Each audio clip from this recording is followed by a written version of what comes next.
Pas më shumë se 30 vite shpritje dhe munges investimesh në shëndetësi, Pollogu më në fund po e merr hisen që i takon. Modernizimi i spitalit klinik në Tetov nuk është vetëm temë diskutimi më, por projekt konkret që po realizohet, thuhet në një komunikat nga koalicioni Vlen. Me një investim prej rreth 74 milion euro, sipas Vlen, ky është projekti më i madh shëndetësor që realizohet ndonjëherë në këtë rajon. Ai përfshin rikonstruim të plot të kapaciteteve ekzistuese, ndërtim të pavioneve të reja dhe pajisje me teknologji moderne, që qytetarët të mjekohen më shpejt, më mirë dhe më sigurt. Ky është investim historik që do ta ndryshojë Pollogun, thonë nga Vlen.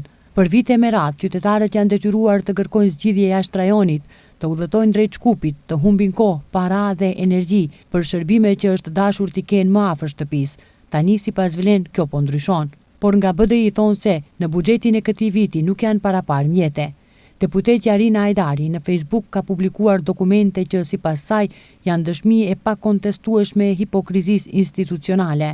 U refuzuan afër 23 milion euro për rindërtim, modernizim dhe pajisje në reparteve të kirurgjisë, pediatrisë dhe infektologjisë. U refuzua amandamenti që do të mundsonte trajtim terciar dhe krijimin e qendrës klinike universitare në Tetov, në mënyrë që qytetarët tanë të mos mbeten rrugëve drejt Shkupit, shkruan deputetja Ajdari, duke shtuar pyetjen se ku bazohen 74 milion eurot që premtohen. Komunikata e Vlenit për investime në spitalin e Tetovës mbyllet me fjalën Vlen po vjen.